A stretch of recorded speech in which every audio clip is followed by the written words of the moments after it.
Mil gracias, Marcela. Mil gracias, Marcelita. Entonces, buenas tardes para todos. Bienvenidos. Espero esté muy bien el audio. Me estén escuchando bien. Me confirman por el chat, por favor. Sí, está bien. Excelente.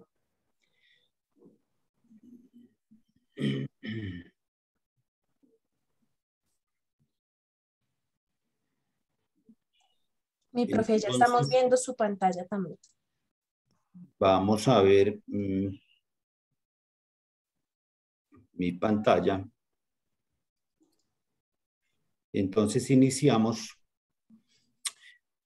un capítulo que se va a llamar tributos. ¿Está bien la pantalla para todos? No, para mí no.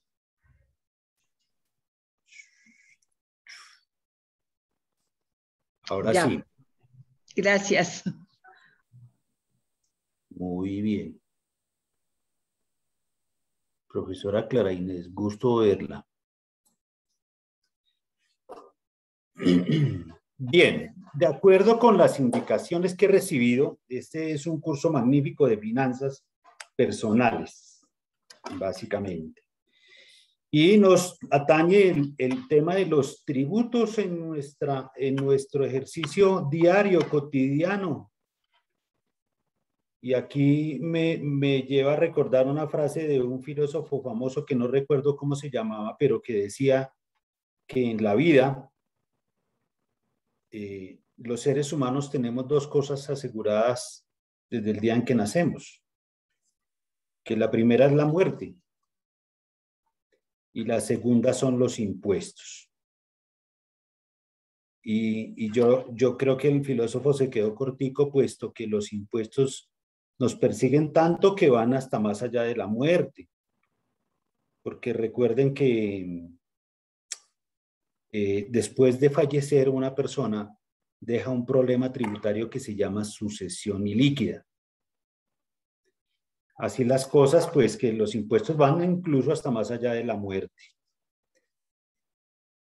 De manera que pues es algo que vivimos desde el día en que nacimos y hasta el último de nuestros días lo tenemos cotidianamente en muchas de las actividades y acciones que realizamos como seres humanos. Pues bien, partiendo de esa generalidad, aterrizamos en lo nuestro. ¿Cómo funciona el tema de los impuestos en nuestro hermoso país? Y pues debo decir que recordemos que nosotros tenemos una guía que es la que nos da las directrices sobre las cuales funcionamos en calidad de ciudadanos en un país, en un Estado social de derecho, como es la República de Colombia. Y entonces en la Constitución encontramos que está contenido en el artículo 338 el hecho de que como ciudadanos debemos contribuir para que el Estado funcione. Y allí están las reglas de juego que indican cómo funcionan los tributos en este Estado social de derecho. Y me voy a permitir leerlo un poco en detalle para que entendamos cuál es la magnitud de lo que allí se señala y en dónde aterriza el ejercicio impositivo en las personas naturales en el día a día. Entonces dice la norma que en tiempos de paz significa eso, y está subrayado aquí en el escrito, porque significa que si no estamos en tiempos de paz, pues operan otras normas diferentes a las que contiene el artículo 338. Esta solo aplica para cuando un Estado como el nuestro está en tiempos de paz. Entonces, en tiempos de paz solamente el Congreso de la República, las asambleas departamentales y los consejos distritales y municipales podrán imponer las contribuciones fiscales o parafiscales. Quiere decir esto que el legislativo es el único órgano que puede imponer cargas tributarias.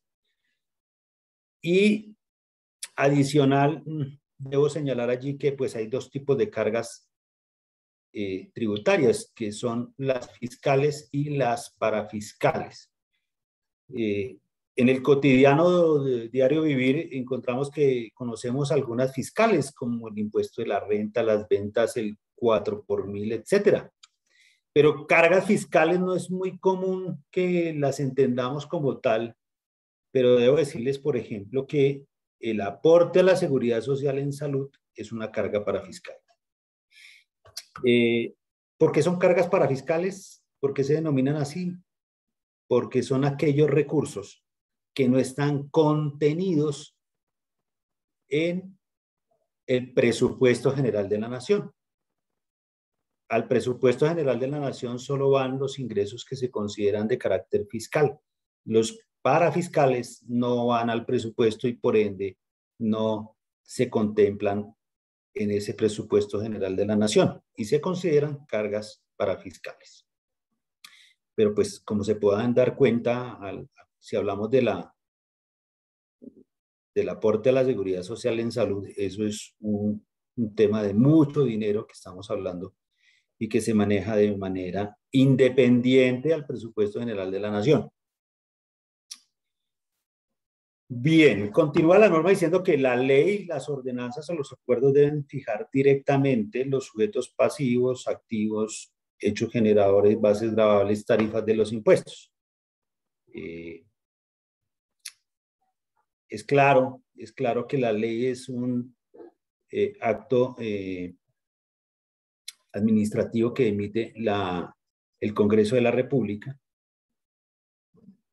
que las ordenanzas las emiten las gobernaciones, las asambleas departamentales, y los acuerdos municipales pues son los que fijan los municipios o el distrito capital, los consejos distritales o consejos municipales. En esos actos administrativos allí debe estar claramente señalado los 5 elementos que componen un tributo. Y habla de cada uno de ellos. Dice sujeto activo, sujeto pasivo, el hecho generador, la base gravable y la tarifa. Son 5 elementos que deben estar claramente definidos en cada tipo de ley, ordenanza o acuerdo que fije contribuciones, o mejor, que fije tributos a cargo de los contribuyentes en Colombia. De adolecer de alguno de esos elementos, pues estaríamos frente a un acto inconstitucional, porque el artículo 338 es claro en decir que cada uno de estos tipos de acto administrativo debe contener y deben fijar claramente, directamente, estos 5 elementos.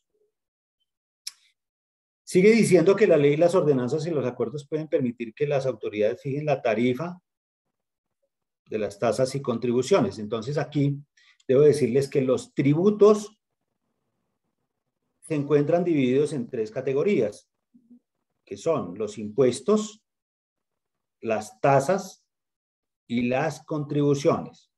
Esos 3 elementos conforman el componente que denominamos tributo.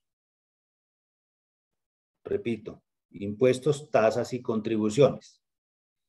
Entonces aquí este párrafo del artículo 338 se refiere a que las autoridades, y cuando habla de autoridades se refiere al órgano ejecutivo, llámese... Disculpe, mi profe. Lo que pasa es que nos escriben por el chat, si puede por favor compartir la presentación en grande, porque algunos no alcanzan a leer bien lo que está ahí. Listo. Gracias. Ahí está en grande. Mejoró. Ahí, perfecto. Sí, mi profe, gracias. Bien, entonces retomando. Entonces les decía que cuando la ley, la ordenanza o el acuerdo municipal se trata de una tasa o de una contribución puede permitir que las autoridades, es decir, el órgano ejecutivo, fije las tarifas.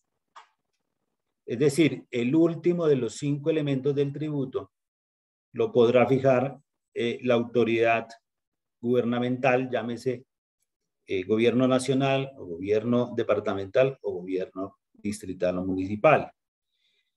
¿Por qué razón lo permite? Porque al tratarse de una tasa o de una contribución, los costos en que debe incurrir el Estado para prestar el servicio relativo a la tasa o relativo a la contribución, los debe fijar el órgano gubernamental. Y al fijar los costos, pues le permite que establezca la tarifa de la tasa o de la contribución en términos de la recuperación que tiene que hacer de esos costos. Pero, a pesar de que le permite eso a la autoridad gubernamental,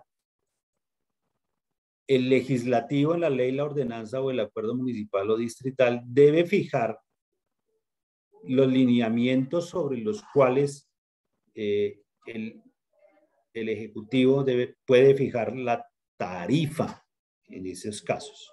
Entonces, no es abierto el tema de que pueda fijar la tarifa libremente, sino que le debe fijar algunos parámetros como el sistema o método para definir los costos y beneficios y pueda así fijar la tarifa.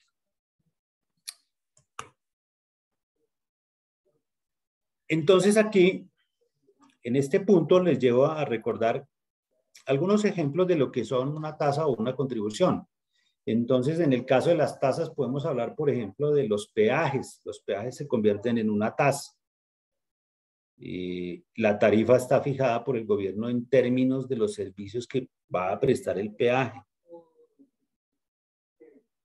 Eso es lo que se entiende, que basado en el servicio que prestará el gobierno a través de la prestación del uso de las vías, pues una forma de recuperar ese servicio es a través del peaje y por eso le permite fijar la tarifa.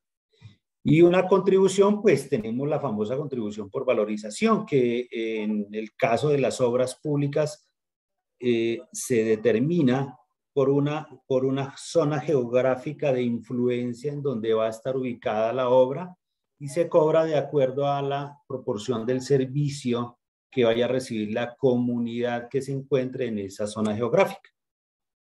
Entonces también es una especie de servicio o de un beneficio que entrega el Estado y que su recuperación se hace a través de la contribución basados en los costos que implica la prestación de dicho servicio. Bien, básicamente eso en términos generales y repito, cuando estemos en tiempos de paz. Ahora bien, ¿en qué momento un Estado no se encuentra en tiempo de paz o cómo puede acudir el Estado cuando no se encuentra en tiempo de paz a establecer tributos? Pues para eso les recuerdo que tenemos los estados de excepción.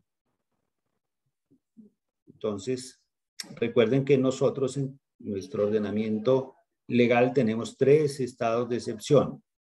El estado de guerra exterior, el estado de conmoción interior o guerra interior y el estado de emergencia social y económica, que es a ese al que normalmente acuden nuestros gobernantes para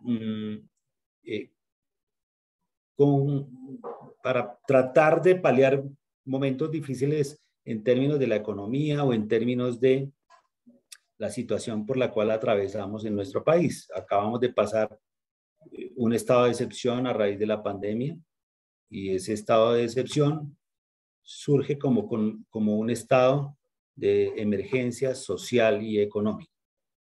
Y en esos estados de excepción es cuando el Ejecutivo, a través de decretos con fuerza de ley, puede fijar tributos, impuestos, tasas o contribuciones basados en el estado de excepción. Entonces, son los únicos momentos en que el Ejecutivo puede establecer ese tipo de tributos. Bien, entendido esto, pasamos entonces a mirar. Vamos a dar un paseo, jóvenes, por los diferentes impuestos, los más comunes que tenemos en nuestro ordenamiento tributario colombiano, a partir de evaluarlos o de encontrar por sus elementos cómo es que funcionan y cómo se incorporan a la vida personal e individual de cada contribuyente en Colombia. Entonces vamos a dar una vuelta por todos los impuestos mirando desde su sujeto activo, sujeto pasivo, los hechos generadores, las bases gravables y las tarifas. ¿Cuáles son los diferentes impuestos a los cuales nos vemos abocados como contribuyentes, como ciudadanos del territorio colombiano? Entonces, el primero que tenemos y que vamos a mirar es un impuesto de carácter municipal, que es el impuesto de industria y comercio. El impuesto de industria y comercio, avisos y tableros, muy comúnmente denominado ICA. ICA, industria, comercio, avisos y tableros. En donde encontramos que el sujeto activo pues son los municipios y en el caso de Bogotá, el distrito capital. Los sujetos pasivos son las personas naturales o jurídicas, las sociedades de hecho que desarrollan actividades de comercio, industria o servicios y adicionalmente el sector financiero. Y algunos otros que como agentes retenedores deben contribuir con este impuesto. Aquí me detengo un poquito en términos de explicarles cómo grava cada uno de los sectores de la economía.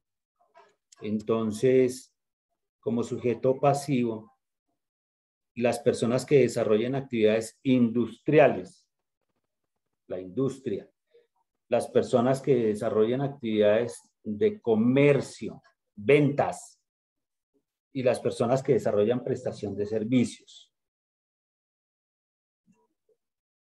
Entonces, cada uno de estos sectores de la economía está gravado con el impuesto de industria y comercio. En la jurisdicción en donde se ejecute la actividad. Entonces, para hablar de este impuesto tenemos que hablar de una cosa que se llama la territorialidad. Y la territorialidad se circunscribe al territorio municipal o distrital, en el caso de Bogotá, en donde las personas desarrollan sus actividades industriales, comerciales o de servicios. En el caso de los servicios es clarísimo que se da una problemática, y es que el servicio se grava en aquel sitio, en aquella jurisdicción donde el contribuyente, el sujeto pasivo, desarrolla su actividad. No en el sitio donde viva, sino en el sitio en donde preste el servicio. Entonces puede vivir en una jurisdicción, pero prestar el servicio en otra. Entonces el impuesto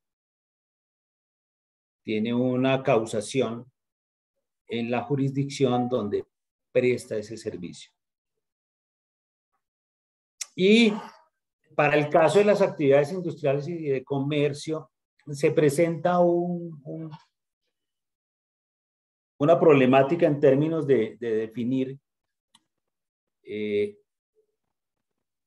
cuándo la actividad industrial se grava como industrial y cuándo se grava como de comercio. Entonces, la industria se grava en el municipio en donde desarrolle la industria y venda los bienes producto del desarrollo industrial. Pero si esa industria tiene un punto de venta en otro municipio diferente, en ese municipio en donde tenga su punto de venta pagará el impuesto de industria y comercio sobre las ventas que desarrolle en esa jurisdicción, independiente de el sitio en donde tenga localizada la industria. Entonces, allí estamos evacuando tanto el sujeto activo el sujeto pasivo de la actividad económica como el hecho generador. El hecho generador es el desarrollo de la industria, el desarrollo del comercio o la prestación de servicios para el caso de los servicios. Y en el sector financiero es una actividad especial que se grava sobre la base de los ingresos que se obtengan, pero se paga un valor adicional por cada oficina con la que cuente la entidad financiera. Es decir, pagan sobre la base de los ingresos, pero adicional deben pagar una sobretasa dependiendo del número de oficinas que tengan en cada municipio. El periodo gravable de este impuesto pues es relativo. Es relativo al municipio o al distrito capital. Entonces, encontramos que el periodo gravable se genera se puede encontrar bimestral, como el caso de Bogotá, y para la generalidad de municipios del país es de periodo anual, declarando anual y pagando de forma anual ese impuesto. ¿Cuál es la base gravable sobre la cual se grava el impuesto de industria y comercio? Pues la base gravable de ese impuesto es los ingresos que se obtengan por la industria, por el comercio o por los servicios. Con algunas excepciones particulares, por ejemplo, la excepción de que los productos agrícolas, los productores agrícolas, la producción primaria agrícola, por ejemplo, no paga industria y comercio.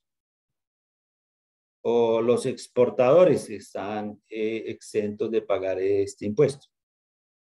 La educación pública no paga este impuesto.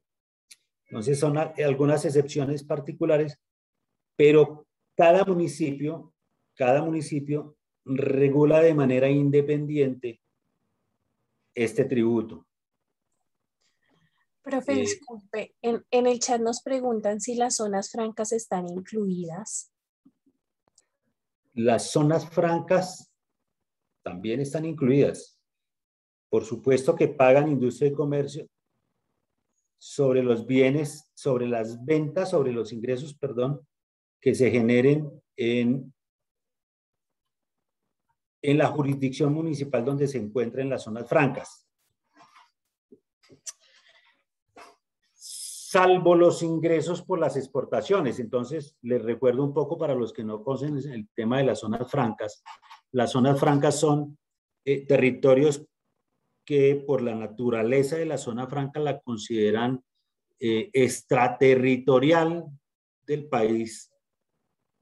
Es una especie de territorio foráneo dentro de nuestro país para que permita desarrollar actividades que generen el propósito mayor de la zona franca de generar empleo.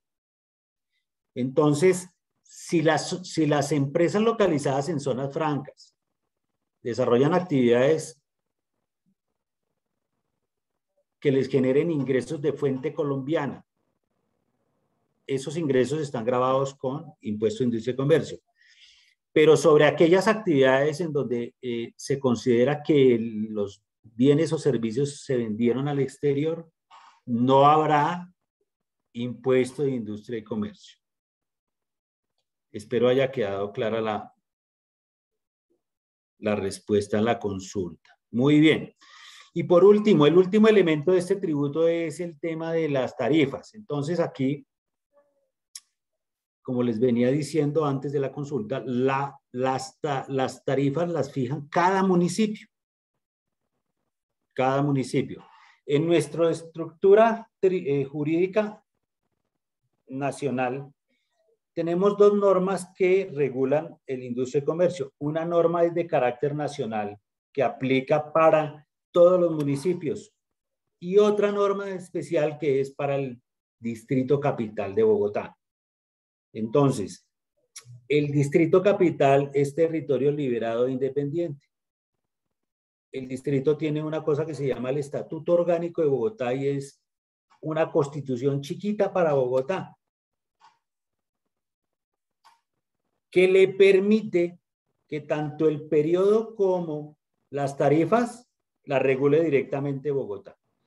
Mientras que el ordenamiento nacional para los demás municipios, para los 1.100 y pico municipios adicionales, se debe ceñir a la norma general que dice que el tributo de industria y comercio se grava anualmente y la tarifa máxima que cobrará será del 1%.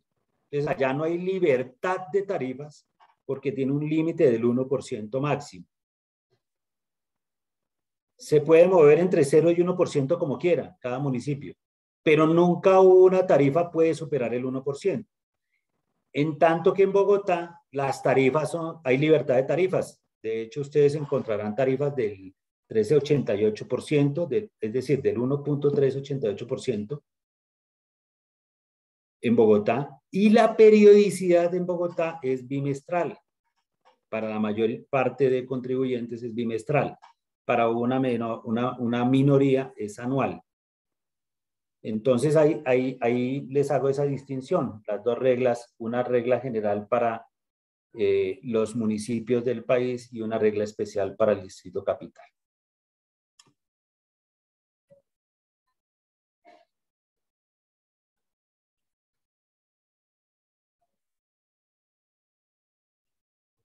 Hablemos ahora del impuesto predial, estimados amigos. En el caso del impuesto predial unificado para Bogotá, predial para los demás municipios, nos encontramos frente a la misma situación que les decía hace un ratito. Bogotá siempre en el tema impositivo es diferente al resto del país porque la regla especial de Bogotá le permite tener un estatuto propio de rentas. Los demás municipios pues tienen su propio estatuto de rentas, pero se deben ceñir a una regla general que les establece el gobierno nacional. Bien, para el caso del impuesto predial, el sujeto activo pues son los municipios o el Distrito Capital en Bogotá. Y el caso de los sujetos pasivos, pues allí que encontramos. En el caso de los sujetos pasivos, encontramos que son los propietarios y entonces todo el mundo piensa que el propietario de los bienes raíces o de los bienes inmuebles es el responsable del impuesto de industria y comercio. Pues bien, aquí hay una excepción, jóvenes, y se trata de los poseedores. Si encontramos que hay un poseedor de un predio, ese poseedor será sujeto pasivo del impuesto predial. Poseedor, recuerde que no tiene la propiedad legalmente, sino que tiene la posesión del bien, del inmueble. Entonces, legalmente, documentalmente, por escrituras y demás, que es los documentos idóneos que nos dan la propiedad del bien, esa persona no tiene la propiedad, pero tiene la posesión física del inmueble. Entonces, el Estado cuando va a cobrar el impuesto se lo puede cobrar o al propietario o al poseedor. ¿Y por qué el poseedor lo establece como sujeto pasivo? Para establecerle la responsabilidad del tributo. En caso que ocurra en una situación de esa naturaleza, el gobierno local, municipal me refiero, puede exigirle el pago del tributo a aquel poseedor de bien inmueble. De hecho, entonces, el hecho generador del impuesto es que lo primero es que exista el predio y lo segundo es que haya posesión o propiedad del bien. Ese es el hecho generador de ese impuesto. Su periodo es anual. Y aquí entonces les quiero amargar la tarde. Este es un impuesto que su periodo de causación es anual. Perdón, su periodo de pago es anual. Se paga por anualidades, por año gravable. Pero la causación de la obligación es al primer día del año. 1 de enero de cada año, usted amanece como propietario, como poseedor de un inmueble, ya amanece con una obligación de pagar el impuesto. Entonces, el reconocimiento de la obligación del pago del predial se hace al 1 de enero de cada año. Así el pago lo haga por allá en el mes de abril, mayo, junio, julio, octubre o diciembre, en el mes que lo haga, en el mes que se lo obligue a pagar el municipio o el distrito capital, la causación de la obligación sustancial, que es el tributo, es el primer día del año. De manera que amanecemos endeudados el 1 de enero con el famoso impuesto predial. La base gravable para todos los casos, tanto en Bogotá como en el exterior, es el avalúo catastral del inmueble. Aquí en la lámina encuentran que el autoavalúo. Pues sí, el autoavalúo también es la base gravable del impuesto, pero el autoavalúo solo aplica para la ciudad de Bogotá. Y refuerzo la aclaración que les hago de que Bogotá es independiente. Entonces, en Bogotá podemos autoavaluar catastralmente nuestro bien. Es decir, pagaremos el impuesto sobre el avalúo que consideremos nosotros como propietarios del inmueble, independiente del avalúo catastral que tenga el distrito. Entonces, esa prerrogativa solamente la tiene la ciudad de Bogotá. Los demás municipios no tienen la posibilidad de autoavaluar los predios. Y ahí encuentran una tablita de la tarifa, jóvenes, porque quiero ilustrar un poco cómo funciona en Bogotá el pago del impuesto predial. Esta tabla es una tabla que nos acompaña hace unos 4 años y que rompió con lo que traíamos antiguamente, que era la estratificación. Es decir, para efectos del predial en Bogotá ya la estratificación no funciona. La estratificación sigue funcionando para otros fines, pero para efectos del impuesto predial, digamos que desaparece un poco en términos de lo siguiente. Fíjense que los predios residenciales estratos 1, 2 y 3 tienen una tarifa del 2, del 4 o del 6 por 1000. El estrato 4, 6 o 7 por 1000, el residencial, estrato 5, 6 tiene una tarifa del 7 al 9,5. ¿Por qué la diferencia de tarifas? Porque hay unos rangos que clasifican según el valor del avalúo catastral. Entonces, los rangos más chicos van a pagar las tarifas más chicas. Los rangos medios pagarán la tarifa media y los rangos más grandes pagarán la tarifa más alta. Entonces, digamos que esa es la nueva forma de determinación del impuesto, por el rango que tenga de avalúo catastral el predio. Entonces, nosotros podemos encontrar que un predio estrato 1, 2 y 3, es decir, podemos encontrar mejor un predio que esté en el estrato 3, pero va a pagar como si fuese tarifa 1. ¿Por qué? Porque su valor de avalúo catastral es muy bajo.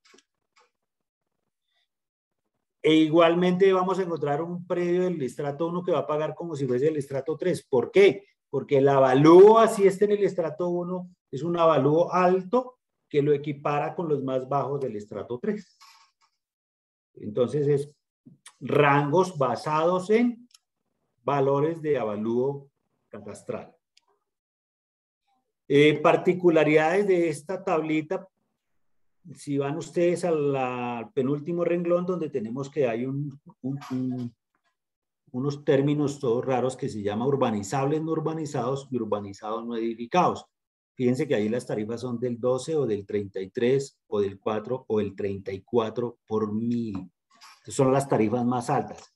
Entonces, allí, ¿qué ocurre? Que las tarifas más altas, jóvenes, se aplica a lo que en el argot popular conocemos como los famosos lotes de engorde. Entonces, por ser lotes de engorde, ¿qué pasa? Que se están valorizando, pero siguen siendo lotes. Entonces, el Estado dice, usted está guardándose un predio en donde lo está valorizando. Entonces, págueme la tarifa más alta. ¿Con qué propósito? Con el propósito de que usted lo edifique. Si no lo quiere edificar porque lo está engordando, pues pague la tarifa más alta. Si no quiere pagar la tarifa más alta, pues vámonos a la edificación. Haga construcción en ese predio para que vaya a la tarifa que le corresponda como predio edificado. Mientras usted sea un lote de engorde, paga la tarifa más alta, que puede ser el 12, el 33 o el 34 por mil. Las otras tarifas más altas pues corresponden a predios que son de uso industrial o comercial. Muy bien. El siguiente impuesto tiene que ver con el de vehículos automotores. Impuesto de vehículos. Sujeto activo. En este caso, el sujeto activo son los departamentos, excepto Bogotá, por esa regla especial. Entonces, en la generalidad del país, quien recauda, quien administra, quien controla los impuestos de vehículos son los departamentos.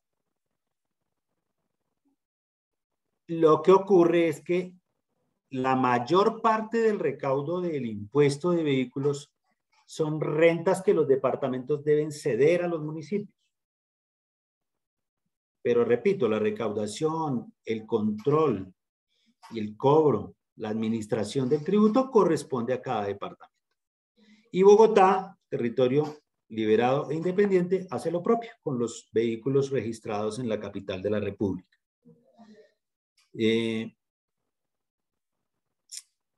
El sujeto pasivo. Con el sujeto pasivo ocurre lo mismo que ocurre con los bienes inmuebles.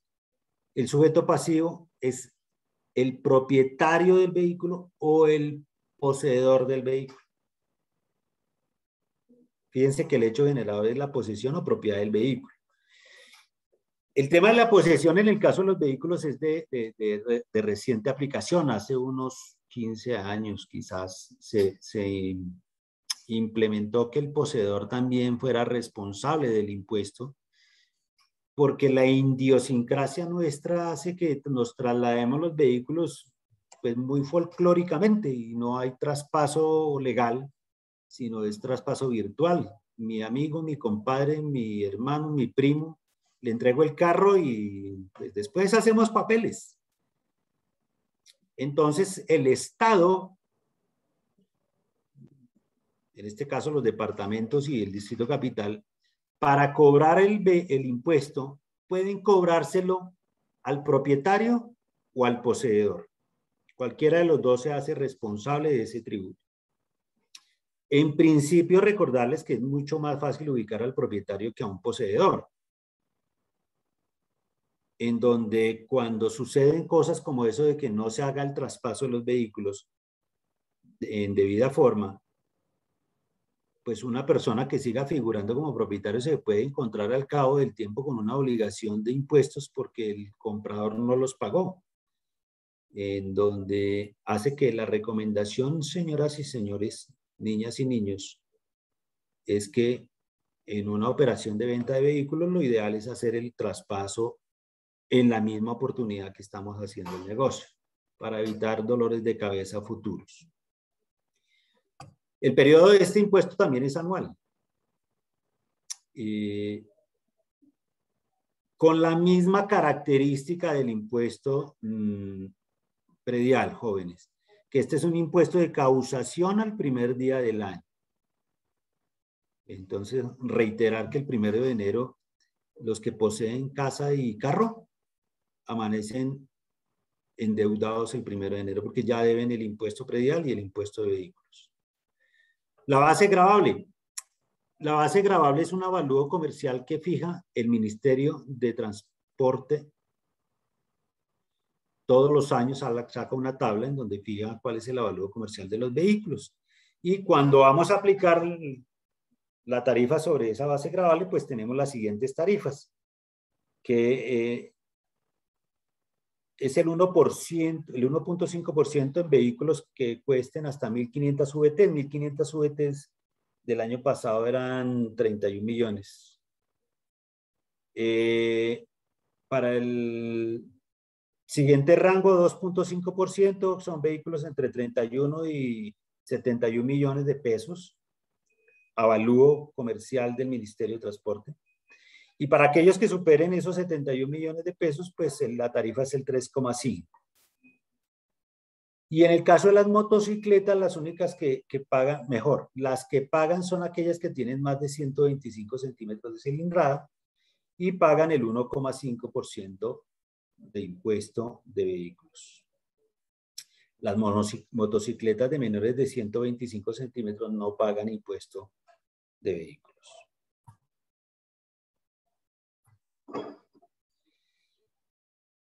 Bien. Eso con relación a esos impuestos que acabamos de conversar, pues son impuestos de carácter municipal, distrital, ¿no? De pronto quisiera hacerles un recorderis allá en ese tipo de impuestos locales con uno que se llama delineación urbana, antes de que pasemos al tema de los impuestos nacionales. En el caso de la delineación urbana, este es un impuesto distrital o municipal que cobran por efectos de las construcciones de vivienda, o pues construcciones en general, puede ser vivienda, puede ser comercio, industria, pero es construir sobre los predios. Este es un impuesto que se causa sobre la base del presupuesto de obra que se tenga para desarrollar la construcción.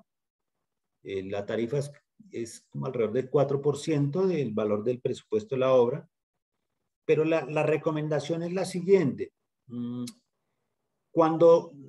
Porque ha venido ocurriendo, se lo recomiendo es porque ha venido ocurriendo que hay un fenómeno en nuestra idiosincrasia que es el fenómeno de sacar las cesantías que tenemos ahorradas, las cuales solo nos entregan o para educación o para vivienda. Y entonces es muy común encontrar que las personas acuden al tema de la vivienda y se le retiran las cesantías. Y la forma más común de sacarlas es que no, voy a hacer ampliación de vivienda, y entonces llevan un contrato con un maestro chinche que es el que va a hacer la obra, y el fondo de cesantía les entrega el dinero. Entonces, ¿qué ha ocurrido? Que la mayor parte de ocasiones, o en muchas, o la generalidad, la plata no va para tal fin. La plata tiene otro camino diferente.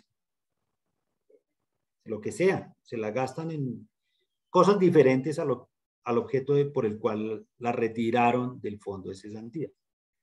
Pues bien, los municipios y particularmente Bogotá están en un programa en donde le dicen a los fondos de cesantías, oiga, repórtenme a aquellas personas que retiraron las cesantías para vivienda. Y llama a esas personas y les verifican qué hicieron con la plata, o qué construcción de vivienda hicieron. Porque si se supone que hicieron ampliación de vivienda, debieron pagar el impuesto de delineación urbana. Entonces, hay que tener cuidado con eso. Entonces, más allá del ejemplo del retiro de cesantías para la ampliación de vivienda, es que cuando hagan ampliación de vivienda, siempre hay que pagar el impuesto de delineación urbana. Este es un impuesto que se causa por la construcción de vivienda nueva o ampliación y mejora de viviendas ya construidas. Recomendación especial para todos. Bien, ahora sí metámonos en el cuento de los impuestos de carácter nacional. Y en este caso nos encontramos frente a el impuesto de las ventas, famosísimo IVA. Bienvenidos al IVA.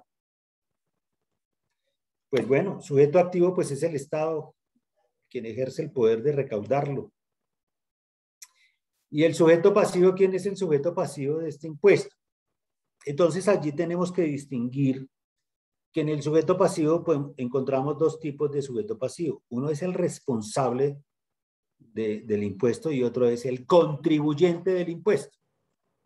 Entonces, el responsable es aquel que vende bienes o servicios que son gravados con ese impuesto. Y es responsable, ¿por qué? Porque le toca recaudarlo, declararlo y pagárselo al Estado. ¿Y quién es el contribuyente del impuesto a las ventas? Pues nosotros, los consumidores finales, los que lo pagamos cuando adquirimos bienes o servicios que vamos a consumir. En últimas, pues es un impuesto que grava es el consumo de bienes o servicios. Entonces, el sujeto pasivo, pues son, repito, dos tipos de personas. Aquel que es el responsable porque por el ejercicio de su actividad económica, que es gravada con el IVA, le recae la obligación de recaudarlo. Empecemos en orden, de facturarlo, de recaudarlo, de declararlo y de pagarlo. Esas son 4 obligaciones que tiene un responsable del IVA, aquellos que conocemos como responsables del impuesto a las ventas. Y el otro, pues, es el Paganini. Realmente quien tiene la obligación del pago final es el consumidor final.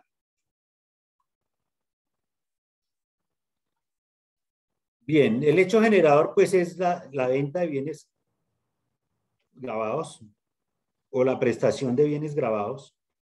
Y en la prestación de bienes gravados, pues este impuesto se ha venido ampliando muchísimo en temas de responsabilidades, y aquí, por ejemplo, le agregaron a personas que presten un servicio desde el exterior a Colombia, y si ese servicio es grabado, esa persona que está en el exterior prestando el servicio se vuelve responsable del IVA en Colombia. Y tienen que pagarlo, y declararlo y pagarlo. Es una cosa medio loca, pero hace un par de años ha venido funcionando así. Entonces, si presta servicios desde el exterior, que son servicios grabados con IVA, esa persona del exterior debe declararlos y pagarlos en Colombia. Y un tercer hecho generador son las importaciones. Entonces, todo aquel que importe bienes del exterior, cuando llegan los bienes a Colombia, en su declaración de importación, se causa, se liquida y se debe pagar el impuesto a las ventas sobre esos bienes importados. Hay algunos casos particulares que pues están aquí considerados como venta. Es para el caso, por ejemplo, de las donaciones. Si usted va a donar bienes que son gravados con IVA, la donación no es otra cosa que un regalo. Entonces, regalo los bienes. Pero si esos bienes están grabados con el IVA, el Estado le dice, ojo, usted puede regalar lo que quiera que sea suyo, pero como el IVA es mío, me paga el IVA. Entonces, en cualquier donación de bienes que sean grabados, el IVA hay que pagarlo sí o sí. Usted regala los bienes, pero no regala el IVA. Cuando usted produce bienes grabados y los retira para usarlos, entonces produzco sillas y retiro una silla del inventario para sentarme. Ese retiro genera el impuesto a las ventas. Usted no está vendiendo el bien, pero lo está usando. Entonces, como lo retiró del inventario para su uso, causa el impuesto a las ventas. Y otro fenómeno que se da también es cuando usted vende bienes con descuento. Entonces, usted tiene un inventario viejito, obsoleto, y dice, voy a rematar ese a precio de huevo. Entonces, sí, véndalo a precio de huevo, pero el IVA me lo paga sobre el valor comercial del bien. No sobre el valor de venta que usted lo vendió porque quiso vender barato, sino sobre el valor real de su bien a precio comercial.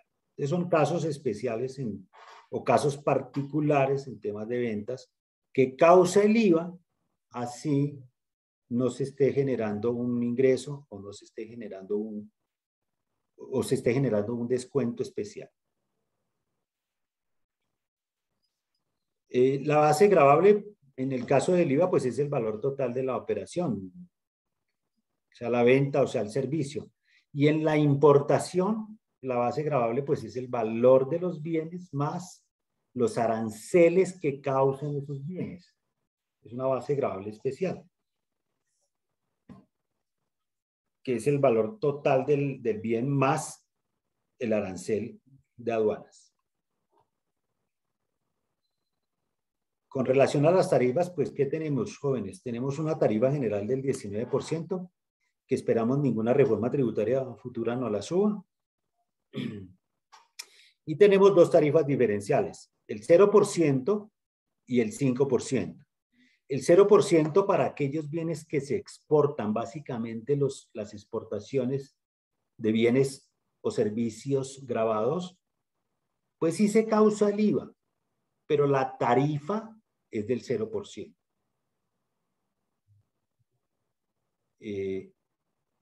Y hay otra tarifa diferencial que es el 5% para una cantidad de artículos muy particulares que están definidos ahí en unos artículos del estatuto. Entonces, algunos temas médicos, algunos temas educativos, algunos temas de cosas que no quiere que el Estado no quiere que sean tan gravosos para el usuario, para el consumidor final. Entonces le pone una tarifa del 5%, apenas del 5%. ¿Y qué ocurre con las reformas tributarias para cuando nos van a meter la mano al bolsillo por el IVA? Entonces, mire lo que puede ocurrir. Mantiene la tarifa general del 19 para que no haya bochinche, para que no salgamos a protestar. Pero puede pasarme los bienes del 5 al 19 y ya ahí hay un impacto importante. Entonces dice, los que se encuentran en la clasificación de tarifa del 5, pasémoslos al 19. Entonces, ¿quién va a ser el Paganini de ese 19? El consumidor final. O puede decir, excluyamos algunos de bienes exentos y pasémoslos a bienes gravados. O tenemos otra categoría, hay una cantidad de bienes y servicios que son excluidos del impuesto. Excluidos significa que no es su tarifa cero, no. Ellos no se consideran gravados, no se consideran que causan el impuesto a las ventas. Por ejemplo, temas de salud. Los temas de salud son servicios excluidos. Los temas de educación son excluidos. Y alguna otra serie de actividades que se consideran excluidas. Entonces, ¿qué pasa con las excluidas? Que cuando las compra un consumidor final, no tienen IVA. Entonces, el gobierno, ¿qué hace cuando genera las reformas tributarias? Que quita algunos elementos de lo excluido y los pasa a gravados. Y para empezar le pone la tarifa del 5. Y luego los puede subir a la tarifa general. Es, digamos, las dinámicas que se dan cuando se han venido presentando las diferentes reformas tributarias. Es una forma de generar un incremento en el recaudo tributario a partir de cambios estructurales internos de los productos o bienes y servicios clasificados como excluidos o como exentos o con tarifa del 5 que van generando y les van cambiando la modalidad y van ampliando el recaudo tributario a partir de llevarlos a la tarifa general paulatinamente. Esto ha sido un recorrido que desde los años 80, cuando nació el impuesto a las ventas, se ha venido dando paulatinamente. Hasta que lleguemos a un punto en donde pues, la totalidad de los bienes y servicios sean gravados. Es más o menos la dinámica que se está dando en el país. La próxima reforma tributaria que se nos avecina para el próximo mes del amor y la amistad no va a tocar el IVA, no lo va a tocar. Es lo que en principio están mencionando. Vamos a ver cómo resulta esa reforma con relación al impuesto a las ventas. Bien, dentro de los responsables del impuesto a las ventas hay dos categorías, que son los responsables y los no responsables. Entonces, para el caso de los responsables, pues toda persona jurídica que venda bienes o servicios gravados es responsable del IVA. En el caso de las personas naturales, entonces allí sí encontramos que ahí es donde está la clasificación de algunos que son responsables y otros que no somos responsables. Entonces, ¿cuándo se es responsable del IVA? Para los naturales, para los naturales. Y aquí están las condiciones. Entonces, ¿qué es? que sean naturales, personas naturales, comerciantes, y los artesanos que sean minoristas o detallistas. Los pequeños agricultores y ganaderos, así como los prestadores de servicios. Eso nos aplica mucho a los profesionales que ejercemos de manera independiente. Entonces, ¿cuáles son las condiciones para ser no responsable? Entonces, la primera es que en el año anterior no hubiese tenido ingresos superiores a 3.500 VTs. Esas VTs para el año 21 son 127 millones este año. El año pasado fueron 118 millones.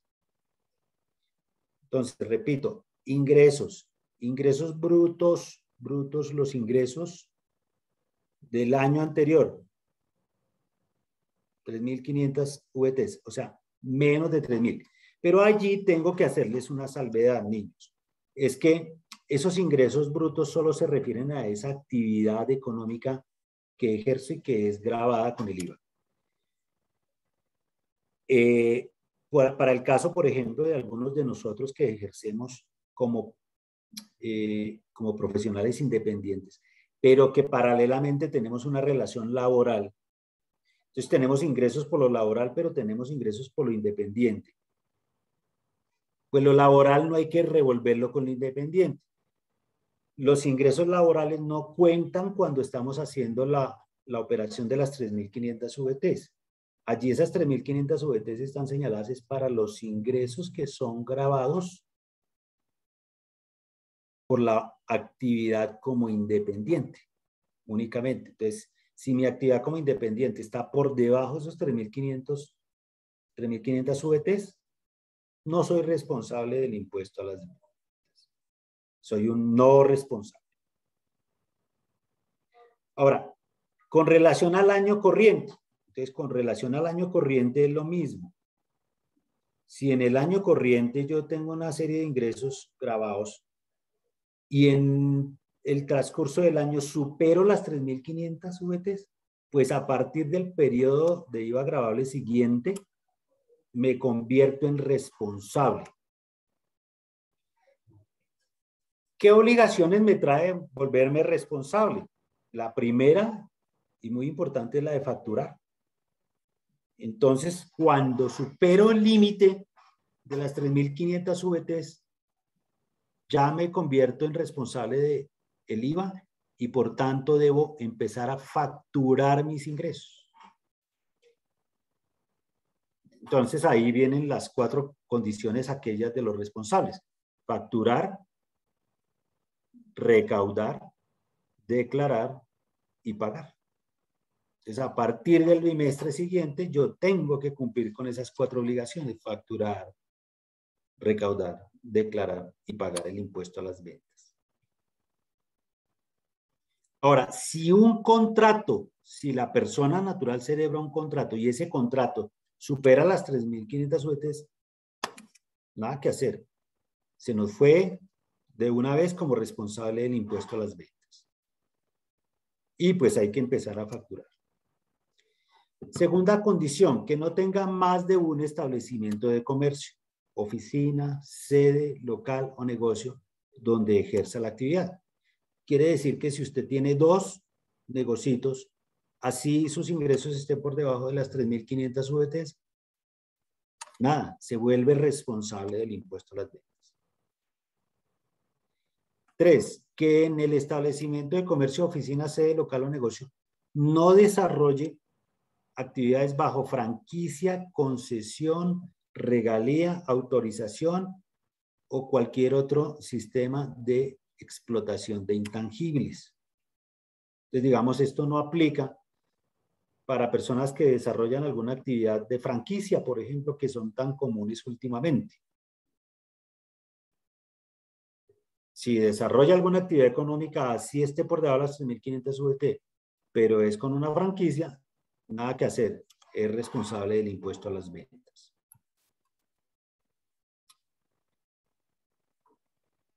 Que no sea usuario aduanero. Usuario aduanero significa que puedes ¿Es importador o es exportador? Entonces no puede ser ni lo uno ni lo otro, ni exportador ni importador. Es decir, si la persona se vuelve usuario aduanero, cualquier modalidad, no puede pertenecer a los no responsables del IVA. Se vuelve automáticamente responsable del IVA. Quinto, los contratos que no se superen 3.500 VTs.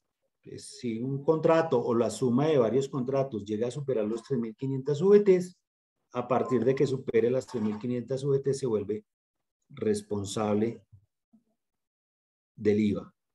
Y la última, la sexta, es bien compleja. Que el monto de consignaciones bancarias, depósitos bancarios o inversiones financieras superen 3.500 VTs.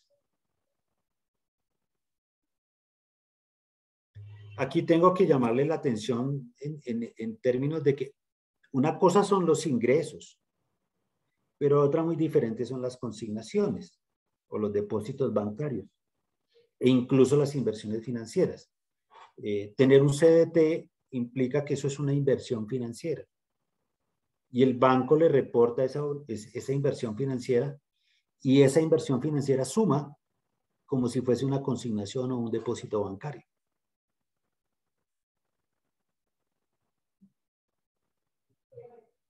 Los créditos, por ejemplo, que le puede hacer alguna entidad financiera y se los deposita en el banco. Eso suma dentro de las consignaciones o depósitos bancarios. Entonces, digamos que esta es una condición que es muy especial y a la cual hay que tenerle mucho cuidado en términos de que es muy común que las consignaciones superen los límites, pero que como los ingresos son otra cosa y yo los tengo por debajo, entonces tengo controlado el ingreso, pero no tengo controladas las consignaciones. Entonces, si las consignaciones superan esos 3.500 VTs, automáticamente me vuelvo responsable del impuesto a las ventas. Básicamente, esas son las condiciones para mantenerse como no responsable. Cualquiera de esas 6 que incumpla, pues automáticamente lo convierten en una persona responsable del impuesto a las ventas.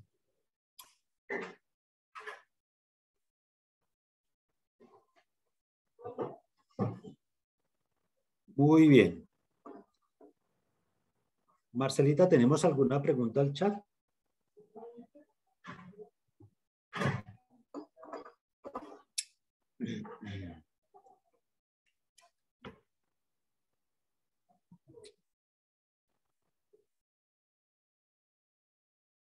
Bueno, continuamos. A continuación tengo un tema que es el tema de la retención en la fuente. Digamos que la retención en la fuente pues realmente no es un impuesto, no es una tasa, no es una contribución, pero es importante que la tengamos en consideración en términos de que pues es la forma en que el Estado recauda anticipadamente o de otra forma de decirlo es que el Estado recauda oportunamente los impuestos. Y es un mecanismo de recaudar los impuestos que nos acompaña permanente y casi que diariamente. En cada actividad que desarrollamos encontramos que nos hacen retención en la fuente.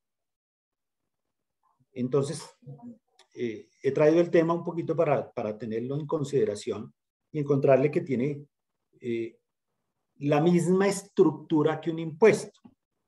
Es decir, allí encontramos también contenidos los 5 elementos del tributo. Solo que el responsable, en este caso, el responsable de la retención se llama agente retenedor. Y ese agente retenedor, pues, tiene unas obligaciones para con el Estado, que son retener, declarar, consignar y certificar las retenciones en la fuente.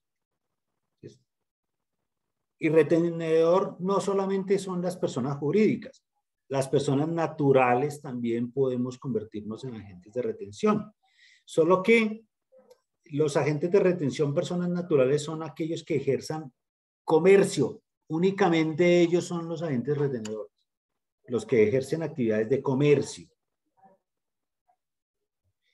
y que dentro de sus ingresos o su patrimonio superen unos límites que son, pues realmente son grandes, son más o menos 2.500 millones de pesos.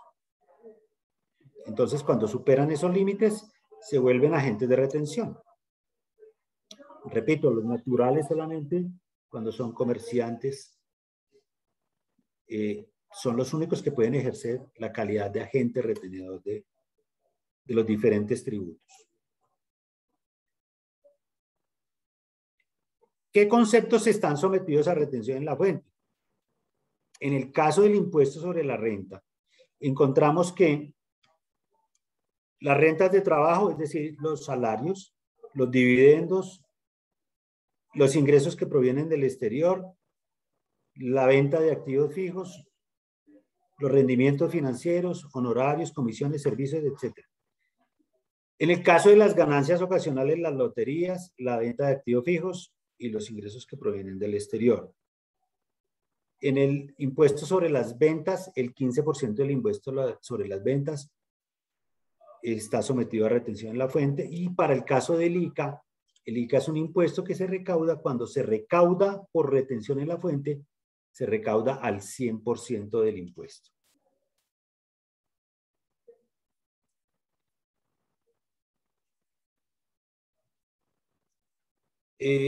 ¿Cómo se causa esa retención? Pues al momento del pago o abono en cuenta que se le haga al sujeto objeto de la retención.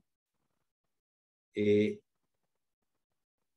pago es pagar efectivamente y el abonar en cuenta es cuando compramos o la operación es a crédito y simplemente lo que se hace es una causación de carácter contable y allí se debe realizar la correspondiente retención en la fuente. Para el caso de los salarios, que es, digamos, el más representativo y el más importante y, digamos, desde el punto de vista de lo que nos ocupa en este grupo, tenemos que la retención en la fuente se causa sobre todos los pagos salariales que reciba un trabajador. Y la única depuración que admite es restarle lo del dependiente económico, lo de los pagos de intereses de vivienda, lo de los pagos de la medicina prepagada y el 25% como renta exenta. Que una vez depurada la base, se aplica la tabla que tienen ahí en la presentación. Es una tabla que va de el 0% hasta el 39% y que se aplica por cada uno de los rangos de acuerdo al ingreso salarial de 0,95 VT, de 95 a 150, de 150 a 360. Y para aquellos que tienen más de 2.300 VTs, causa la tarifa más alta. Esta es una tarifa progresiva que aplica en idénticas condiciones que la aplicación de la tabla del impuesto sobre la renta para los asalariados. Progresiva, por rangos, y que se va agravando en la medida que el asalariado tenga ingresos en cada uno de los rangos que hay allí en esa tabla.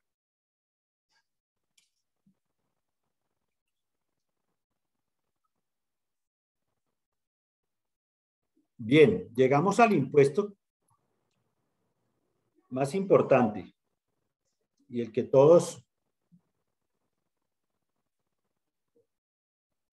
debemos contribuir en mayor o menor medida, el impuesto sobre la renta y complementarios. Impuesto sobre la renta y complementarios. Sujeto activo, el Estado. El sujeto pasivo, pues son todos los contribuyentes que tengan que contribuir con las cargas de la nación. Personas naturales, sucesiones ilíquidas, sociedades nacionales o extranjeras y las entidades del régimen tributario especial. En el ordenamiento tributario colombiano tenemos dos regímenes que son el régimen ordinario y el régimen tributario especial. El régimen tributario especial ha sido reformado en los últimos años y allí solamente se encuentran contenidas las cooperativas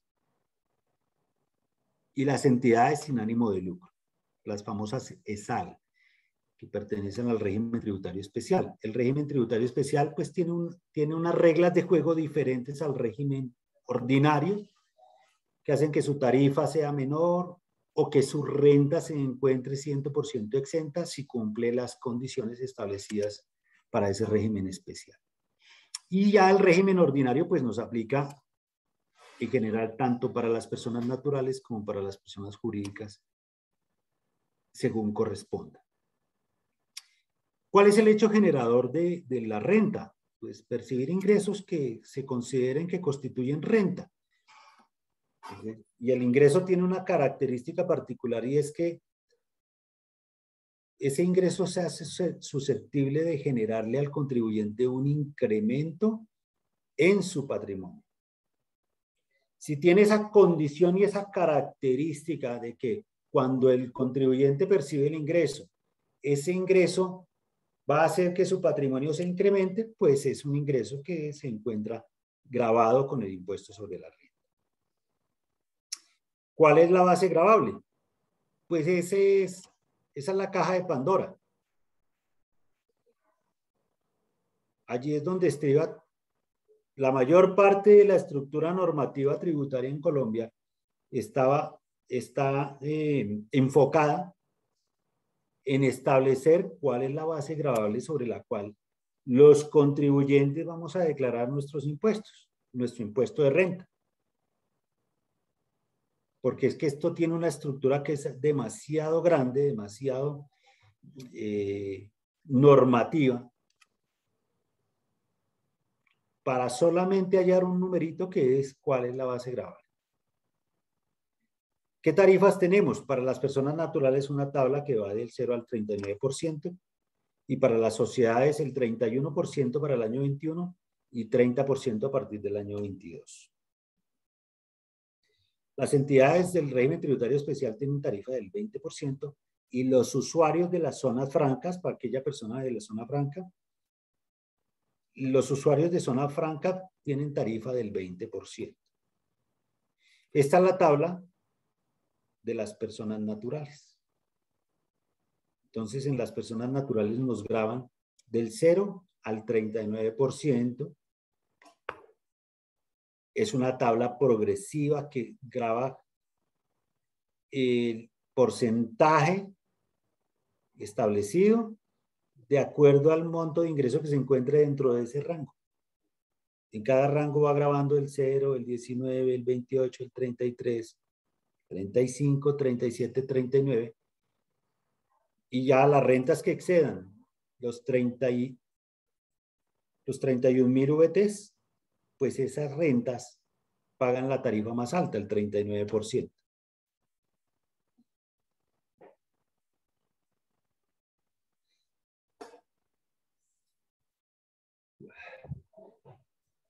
Bien. Quiero detenerme un poco en el tema de las rentas de las personas naturales porque pues estamos en plena temporada, ¿no? Entonces, les ruego que envíen al chat sus consultas. Marcelita, ¿me ayudas por favor con la lectura?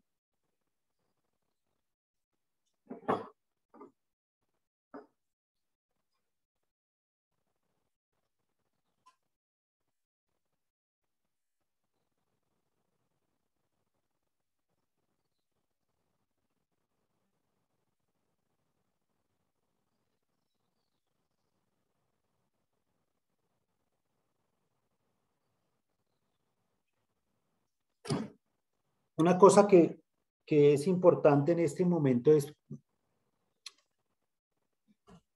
recordarles un tema que se llama residencia fiscal. La residencia fiscal para los efectos de la renta está establecida para las personas naturales, tanto nacionales como extranjeras, de la siguiente manera. Si una persona nacional o extranjera permanece en Colombia más de 183 días, se considera residente fiscal en Colombia. Esos 183 días tienen una característica, que pueden ser continuos o pueden ser discontinuos, pero que si al final del año la persona estuvo más de 183 días, más de 183, estrictamente dice la norma, pues se considerará residente fiscal. Si estuvo menos, pues Hola, mi se profe. considera no residente. Sí, Marcelita. Disculpe, es que tuve un problema en la conexión y se me dañó la conexión, pero ya estoy aquí, su merced me dirá. No, si tenemos consultas en el chat, por favor, para irlas resolviendo. Sí, mi profe. Hay varias. Dice, en el caso de usufructo de una nueva propiedad, ¿quién es el responsable del predial? Para el caso del predial, cuando se trata de un poseedor, el responsable, aquí quiero recordarle, el responsable en el caso del predial está, en primer lugar está el propietario, pero si el propietario no responde, puede ser el poseedor en caso de que exista el poseedor. Entonces, el Estado puede perseguir el impuesto tanto al propietario como al poseedor, pero pues que hay que pagar el impuesto, hay que pagarlo. Siguiente. Listo, mi profe. Otra pregunta dice, si el lote se quiere usar para hacer una huerta, ¿qué pasaría? En el caso de los lotes de engorde, no, nada. El tema de los lotes de engorde es que pues son predios que están destinados para edificar. Punto. Entonces, si no edificó, es que ya pierde la vocación de rural, por eso los pasan a ser urbanizables. Entonces, la huerta la puede hacer, pero la tarifa del impuesto sigue siendo la más alta por ser lote de engorde. Siguiente. Profe, la siguiente dice, ¿se puede hacer traspaso de un predio o vehículo con valor cero cuando es un obsequio o una herencia de vida? Los traspasos no pueden tener un menor valor al avalúo que fija el Ministerio de Transporte. Para traspasos no hay menor valor. El valor comercial de la operación puede ser cero, pero el valor para efectos del traspaso está tasado en el valor del avalúo comercial que fija el Ministerio de Transporte. Siguiente. Profe, siguiente. Si son lotes provenientes de herencia o sucesión y no se construye porque el heredero no tiene capital para invertir en construir. Ni modo, tiene que pagar la tarifa independiente de lo que sea. No hay consideraciones. Siguiente. Cuando una compra por Amazon, a veces tiene cargos de importación, pero en otras ocasiones no. ¿El IVA no se paga o qué se debe? ¿A qué se debe eso? Estamos frente a las compras electrónicas. Sí. Entonces, cuando una compra electrónica entra al país, entran por menor cuantía y esas no pagan arancel ni impuesto. Listo, mi profe. Si ya había pagado IVA al comprar un bien, ¿debo pagar de nuevo al vender? No, el IVA solamente se da en la compra. ¿Es cierto que la pensión no se considera ingreso laboral? Es correcto, la pensión es un ingreso de pensión, laboral no. Lo que pasa es que para este año 2021, donde estamos declarando renta de ingresos del año 20, debe declarar la pensión en la casilla de asalariados, es decir, mejor, debe declarar con la actividad, no es en la casilla, sino es con la actividad de asalariado.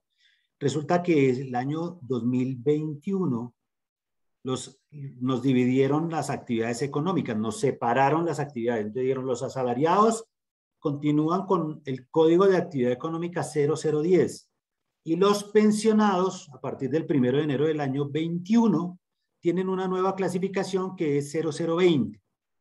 Pero ¿qué ocurre? Que si bien estamos en el 21 y ya los pensionados son una actividad 0020, estamos declarando renta del año 20, donde el pensionado tenía una clasificación económica que era la 0010.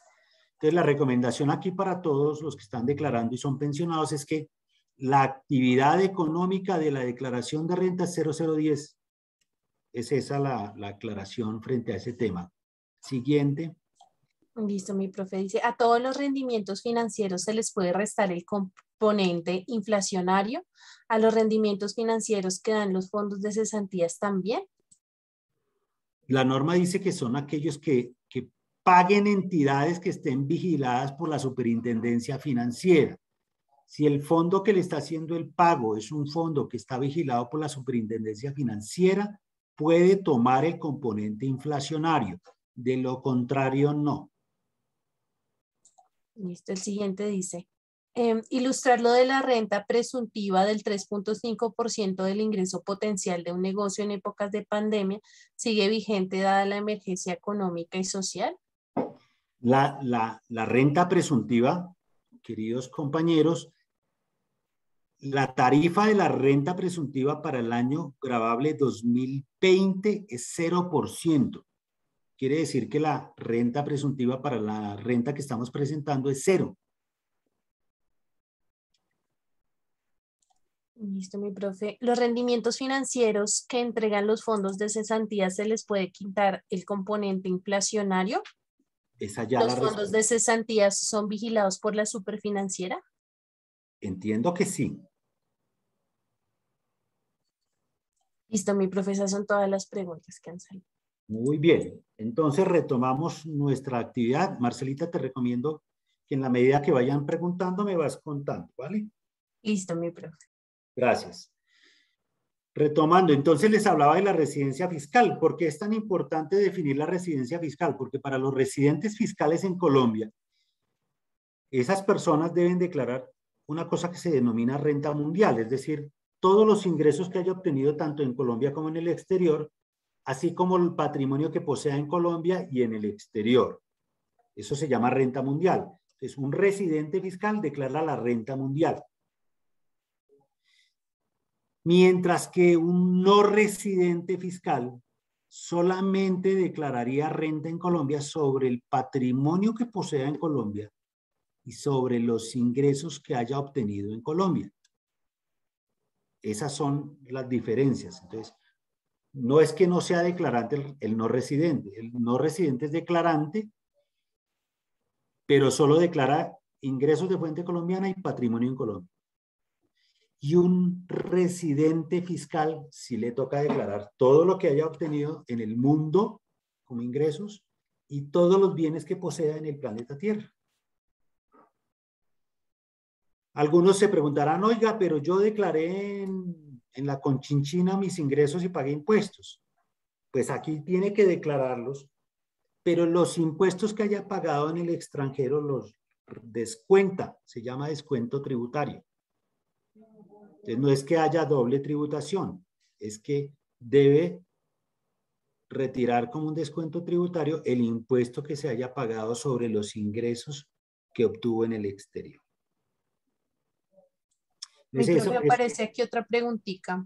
¿Sí? Dice, si tengo cuentas en 2 bancos y hago traslado de uno al otro, ¿se considera ingreso? No es ingreso, pero sí suma para las consignaciones bancarias. Es algo que hay que tener mucho cuidado, porque cuando la obligación del IVA que les hablaba hace un rato es por consignaciones bancarias, puede ser uno de los casos en donde usted ha duplicado la consigna, el valor de sus depósitos bancarios, porque de un banco saca y mete en otro banco suyo. El Estado no le va a depurar las cuentas bancarias nunca. No, el Estado toma lo que usted haya depositado en los bancos, punto. Es decir, eso son unas consignaciones brutas, brutas las consignaciones. El Estado simplemente dice, usted depositó en un banco tanto, en otro banco tanto, en otro banco tanto, la sumatoria de todos esos depósitos me da más de 130 millones, me declara, se me vuelve responsable de IVA. Entonces, ahí hay que tener mucho cuidado con ese tipo de operaciones. Bueno, residencia fiscal. Entonces, espero que haya quedado un poquito claro el tema de residencia fiscal. Lo otro que tenemos que tener presente es que dentro de la declaración de renta hay un impuesto complementario que se llama la ganancia ocasional. Y suele ocurrir que muy a menudo que el común de la gente desconoce, es decir, conoce el término genérico ganancia ocasional, pero desconoce qué cosas van a la ganancia ocasional y andamos a veces confundidos. Entonces, la ganancia ocasional se da por 4, por 5, ya son 5, perdón. Por 5 operaciones que son la más común y la más típica, que es ganarse el baloto. La lotería, rifas, apuestas y similares. Ganancia ocasional por lotería, rifas, apuestas y similares. Ese es un concepto. 2, por las herencias, legados y donaciones. 3, por la utilidad en la liquidación de sociedades, que eso es un caso muy especial y muy particular, no es tan común. 4, por la utilidad en la venta de activos fijos, que haya poseído 2 o más años. Entonces, para el caso de nosotros, los naturales, un activo fijo es la casa. Entonces, vendí la casa y la poseí más de 2 años. Entonces, ¿qué ocurre con esa venta? Que si me da utilidad, se va por la ganancia ocasional. Debo declarar por ganancias ocasionales. Y el quinto caso, y ese es reciente, es que los seguros de vida, las indemnizaciones por seguro de vida, ahora son una ganancia ocasional. Pues cualquier indemnización por seguro de vida, ¿no? Reitero, seguro de vida. Entonces es una ganancia ocasional. Son 5 conceptos por los cuales se genera la ganancia ocasional. No hay más. No inventen que no hay más. Mi profe, una preguntita. 2 preguntitas salen acá. ¿Cuál es la diferencia entre causación de ingreso e ingreso? Bueno, entonces, para el caso de las personas que llevan contabilidad, pues la causación es una cosa que es inherente a la contabilidad. Causar es reconocer el hecho económico en el momento en que se dio el hecho económico. Para las personas naturales que no están obligadas a llevar contabilidad, que es la mayoría, no existe la causación. El ingreso es dado en el momento en que se percibe, sea en dinero o en especie, pero es en el momento en que se percibe. Allí se reconoce el ingreso, cuando lo perciba. Mientras tanto, no. Esas teorías de que me debe una plata y que el arriendo del mes pasado me lo debe y no me lo ha pagado, entonces lo causo como ingreso. No. Para las personas naturales no obligadas a llevar contabilidad, eso no existe. Existe la realización del ingreso, que es percibirlo efectivamente. ¿Qué operaciones se salen de esa regla general de la realización? Mucha atención, porque esto nos aplica a todos y nos aplica en la vida real de manera permanente. Uno es la venta de inmuebles. En la venta de inmuebles, la regla tributaria dice que usted debe reconocer el ingreso por venta de inmuebles en la fecha de la escritura. Mucho cuidado. No es en la fecha del registro en la oficina de instrumentos públicos, no. Es en la fecha que la notaría expidió la escritura pública. Y ahí con esa fecha debo reconocer el ingreso. Así me lo paguen años posteriores. No. Para el efecto tributario, esa es una regla, esa es una excepción a la regla general. Debo reconocer el ingreso en la fecha de la escritura pública de venta del inmueble. Y la segunda regla de excepción es con los dividendos. Aquellas personas que tienen dentro de su patrimonio acciones y por esas acciones obtienen dividendos. Entonces, la norma tributaria dice que usted debe reconocer el ingreso por los dividendos en la fecha que se hacen exigibles. Esa fecha es cuando la asamblea de socios de una empresa se reúne y decide repartir los dividendos. Entonces usted tiene que reconocer en esa fecha, reconocer el ingreso.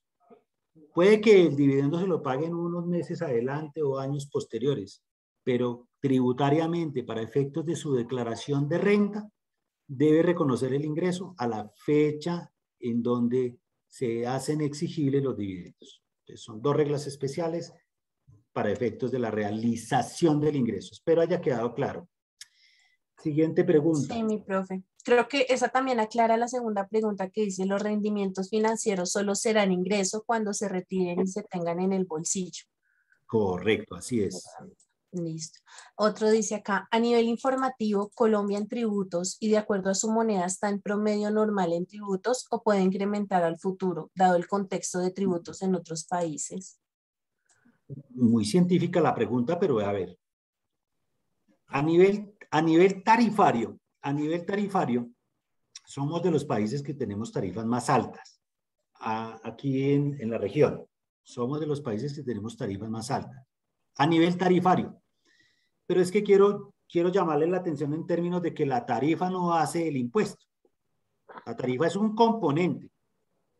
¿Cuál es el otro componente? La base gravable. Y en la base gravable, eso hace la diferencia. Entonces, ¿qué ocurre? Que un país puede tener una base gravable más amplia que la nuestra y por ende la tarifa más chica. Y si nos equiparamos, podemos estar pagando lo mismo. Entonces, digamos, en términos de tarifas, sí somos de los más altos. En términos de base gravable, podemos estar muy similar. Siguiente. Listo, mi profe. La última dice, ¿puede aclarar cuándo se vende una casa o un carro que se debe incluir en la declaración? Claro que sí, para allá íbamos. Entonces, mucha atención, jóvenes, porque estábamos en la ganancia ocasional y digamos que la ganancia ocasional que más dificultad nos causa es la de la venta de los activos fijos poseídos 2 o más años. Entonces, para eso que tengo que decirles, el ingreso hay que declararlo full. ¿Cuál fue el valor de la operación? Eso va full. ¿En dónde está el quid de la dificultad? ¿En cuál es el costo? ¿Cuál es el valor por el cual declaro el costo de ese bien que vendí? Entonces, para el caso de los bienes muebles, un carro es un bien mueble. Entonces, está dado por el valor de adquisición fiscalmente. Está dado por el valor de adquisición más las adiciones y mejoras que le haya hecho, que se hayan incorporado al bien mueble y que hagan que valga más. No es ponerle el gallito al carro, ¿no? No es ponerle un muñequito y ya eso es una mejora. No. Es repararle el motor o cambiarle el motor, que le mejore la vida útil al vehículo. Entonces, el valor del costo fiscal está dado por eso. El valor del bien más las adiciones o mejoras. O por el valor del avalúo comercial que ha fijado el Ministerio de Transporte para el caso de los carros. Ese sería el valor del costo fiscal. O el valor por el cual declaré ese bien en la renta del año inmediatamente anterior. Entonces son 3 alternativas. Valor de adquisición más adiciones y mejoras. El valor del avalúo comercial del Ministerio de Transporte para el caso de los vehículos o el valor por el cual declaré el activo en mi patrimonio en el año anterior. Entonces, ¿qué tengo? Tengo ya el valor de la venta y tengo el costo. Y así determino la utilidad o la pérdida. En la venta de activos no puede haber pérdida. Quiere decir que como mínimo usted pone el valor de la venta y el valor del costo de manera igual. Y esa operación le da 0 y por ende pagaría 0 impuesto de ganancia ocasional. Pero si le da utilidad, recuerde que el impuesto de ganancia ocasional es el 10% de esa utilidad. Así se liquida para el caso de los bienes muebles. Ahora, para el caso de los bienes inmuebles, la cosa es similar pero diferente. Es similar, ¿por qué? Porque el costo está determinado por costo de adquisición más adiciones y mejoras de una casa, de un inmueble. Adiciones y mejoras. No es la pintura de la fachada, señores, señoritas. Es adiciones y mejoras o construcciones y mejoras que le haya hecho la casa.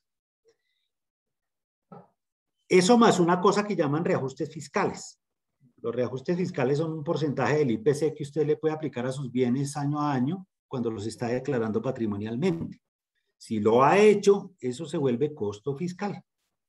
Si no lo ha hecho, no lo puede tomar. La condición es que lo haya venido haciendo periódicamente. Esa es una alternativa. La siguiente es el avalúo catastral. Se puede tomar el avalúo catastral. Si el bien inmueble está en Bogotá, puede tomar el autoavalúo. Estos valores avalúo catastral o autoavalúo son del año anterior, no del año en el cual está haciendo la venta, sino del año anterior. O el valor por el cual lo declaró en la renta del año anterior.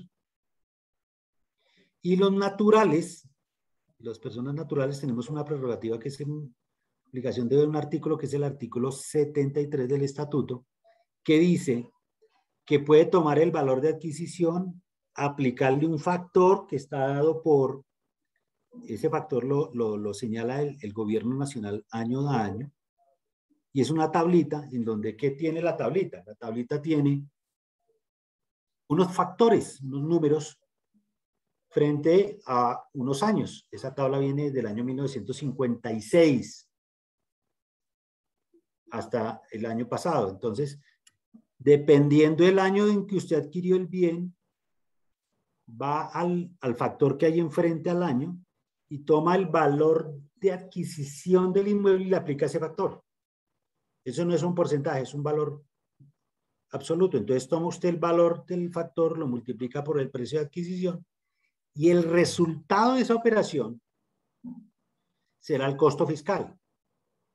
Sin embargo, adicional a eso, usted a ese resultado le puede sumar las adiciones y mejoras que le haya hecho a él bien y las contribuciones por valorización que haya pagado a lo largo del periodo de tiempo en el cual usted fue el propietario. Entonces, te suma todo eso y ese será el costo fiscal. E igual, va a su declaración de renta y pone el valor del ingreso, valor total de la venta. Y costo fiscal, el costo que le haya dado de acuerdo a la alternativa que usted haya tomado. Y así determina la utilidad en la ganancia ocasional por venta de inmueble poseído más de 2 años. Y sobre ese resultado aplica la tasa que es el 10%. Entonces digamos que esa es la forma en la cual se determina el impuesto de ganancia ocasional en la venta tanto de bienes muebles como de bienes inmuebles. ¿Alguna otra pregunta, Marcelita? Sí, mi profe, aquí hay otra. Dice que no le queda claro los rendimientos financieros que pagan los fondos de cesantías. Si debe declararlos como ingreso, así no los haya retirado del fondo. Los fondos de cesantías. No, reitero la regla general del ingreso. El ingreso lo declara cuando lo perciba. Si el ingreso está, si el rendimiento financiero está en el fondo y no lo ha echado al bolsillo, no lo va a declarar como ingreso. ¿Cuándo lo declara? Cuando lo retire. ¿Algo más? No, mi profe, no hay más preguntas. Bueno, muy bien. Ahora bien, con relación a la determinación de la base gravable del impuesto sobre la renta, en el caso de las personas naturales, pues ha venido ocurriendo el fenómeno de que nosotros hemos venido minimizando las reglas del juego, toda vez que el Estado ha venido solamente permitiendo, para los asalariados me refiero, que tomemos como descuento o como depuración de la base conceptos muy sencillos y muy concretos. Entonces me refiero, por ejemplo, a los ingresos no constitutivos de renta. Entonces, de la totalidad del ingreso que percibe un asalariado, dice que lo que haya aportado a salud y a pensión no constituye renta. Entonces, primera depuración, retira lo que es aportes a salud y pensión obligatorios. Luego depura las deducciones, y entonces en deducciones pues son sencillas. Dice, oiga, no puede tomar deducciones sino por un dependiente, un dependiente económico. Monto máximo 10% del ingreso hasta 13 millones de pesos. No puede tomar más. Tenemos otra. La medicina prepagada. Entonces, si tiene medicina prepagada, si usted paga una póliza de medicina prepagada o una póliza de seguro en salud, puede descontar hasta 6 millones y medio. Máximo hasta 6,5. Y por último, los pagos de intereses en vivienda. Entonces, si usted tiene crédito de hipotecario por vivienda, pues puede tomar los intereses que haya pagado en el año con un monto máximo de 34 millones de pesos. Límite máximo a tomar, 34 millones de pesos. No puede tomar más. Aquí quiero hacerles una claridad, jóvenes, y es la siguiente. En relación a los créditos hipotecarios, los intereses que puedo tomar como deducción en la renta son no solamente sobre las hipotecas que tengamos con el sector financiero de las entidades vigiladas por la Superintendencia Financiera. También puede ser hipotecas que tengamos con terceros, con una empresa, con el vecino que me prestó, con el familiar que me prestó, pero que es una hipoteca, el bien está hipotecado y pago intereses sobre esos préstamos para vivienda amparados en la hipoteca. Entonces, se pueden tomar también los intereses en ese tipo de créditos. Allí no hay restricción. Allí la condición es que esos intereses provengan de un préstamo para vivienda y que el bien esté hipotecado. Si cumple esas condiciones, puede tomar esos intereses como deducción en la renta. Bien, también es deducible, o mejor, hay una parte que son rentas exentas en la depuración de la base gravable de la renta de los asalariados, y son los ahorros en los fondos de pensiones voluntarios o en las cuentas AFC. Pero eso tiene una limitación y es que esos ahorros no pueden superar el 30% del valor del ingreso. Entonces, hasta el 30% del ingreso. Y la última renta exenta que tenemos, que es una regla general para todos, es el 25% del ingreso, pero el ingreso depurado. Es decir, al ingreso bruto hay que quitarle los no constitutivos de renta y las deducciones. Y a ese resultado sí le aplico el 25%. Esa es la renta exenta del 25% del ingreso neto del salario. Ahora bien, todas esas deducciones y rentas exentas sumadas no pueden ser mayores al 40% del ingreso neto del asalariado. ¿Cuál es el ingreso neto? El valor del ingreso bruto menos los ingresos no constitutivos de renta, que únicamente son los aportes a la seguridad social, en salud y en pensión. Entonces toma el ingreso bruto, le quita los ingresos no constitutivos de renta, le da el ingreso neto. Ese ingreso neto por el 40%, ese es el límite de sus deducciones y rentas exentas. Y ahí hallamos la base gravable. Esa es la base gravable sobre la cual debemos aplicar la tabla que tenemos ahí en la pantalla para determinar el impuesto sobre la renta.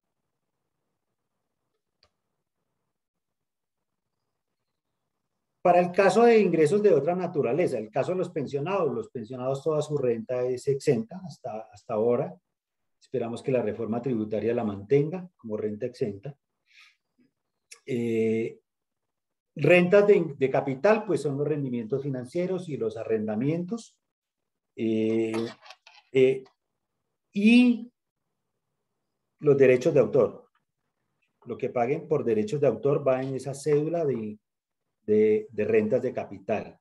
Repito, en las rentas de capital están los rendimientos financieros, los arrendamientos y los ingresos por derechos de autor, que igual tienen su depuración, es muy similar a la anterior, pero allí admite descontar los costos o gastos en que haya incurrido para obtener esos ingresos. Y la última cédula, que es la cédula general, en donde van todos los demás ingresos. Entonces allí tengo que llamarle la atención porque, por ejemplo, si usted tiene la venta de un inmueble o de un activo que tuvo menos de 2 años de posesión, pues ese, como ya no es ganancia ocasional, usted tiene que declararlo en esa renta, en esa cédula de renta general. Y hay un caso particular para las personas que ejercemos como independientes. Los que ganamos honorarios como independientes y aquellos que ganan por comisiones,